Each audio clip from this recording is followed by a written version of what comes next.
Hi friends, ఇప్పుడైతే మేము మా ఇంట్లో మామిడికాయ పచ్చడి పెడుతున్నాం. చూసేద్దాం రండి ఫ్రెండ్స్, ఎలా పెట్టుకోవాలో. ఓకేనా?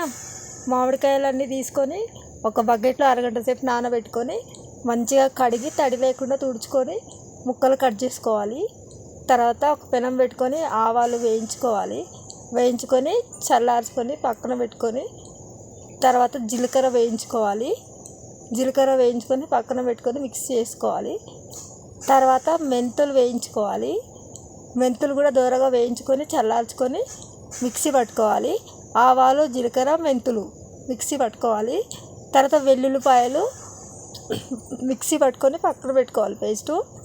ఒక బాండీ పెట్టుకొని దాంట్లో 1 kg ఆయిల్ తీసుకొని వేడి చేసి చల్లార్చుకొని గోరెచ్చగా ఉన్నప్పుడు ఆవాలు, జీలకర్ర, కొన్ని మెంతులు, వెల్లుల్లిపాయలు వేయాలి.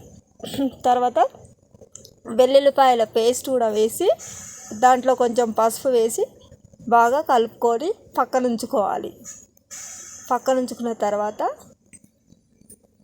మామిడికాయ ముక్కలు కట్ చేసుకొని పక్కన పెట్టుకుంటాం కదా, అవి ఒక గిన్నెలోకి పెట్టుకొని మామిడికాయ ముక్కలన్నీ ఎన్ని కిలోలు అయినాయో చూసుకోవాలి. ఒక గిన్నెతో కొలుసుకోవాలి. మా దగ్గర అయితే 2 కిలోల మామిడికాయ ముక్కలు అయినాయి. 2 కిలోల మామిడికాయ ముక్కలకి 1/2 కిలో కారం, 1/2 కిలో ఉప్పు, తర్వాత 1/2 కిలో ఆవాల పొడి, 2 చెంచాల జీలకర్ర పొడి, 2 చెంచాల మెంతుల పొడి, తర్వాత వేసుకోవాలి. తర్వాత మామిడికాయ ముక్కలకు పసుపు, కొంచెం ఆయిల్ కలిపి బాగా కలుపుకున్న తర్వాత ఉప్పు, కారం, ఈ ఆవాల పొడి, జీలకర్ర పొడి అన్నీ వేసుకోవాలి. వేసుకున్న తర్వాత పక్కన పెట్టుకున్నాం కదా, ఆయిల్ వేడి చేసి పక్కన ఉంచుకున్నాం కదా, ఆ పేస్ట్ని ఆయంతా వేసి పచ్చడి బాగా కలిసేలాగా కలుపుకొని ఒక రోజంతా పచ్చడి పక్కన పెట్టుకోవాలి మూత పెట్టి. తర్వాత నెక్స్ట్ డే రోజు పచ్చడిని మళ్ళీ కలిపి ఉప్పు, కారం సరిపోయిందో లేదో చూసుకొని ఒక డబ్బాలో స్టోర్ చేసుకొని పెట్టుకోవాలి.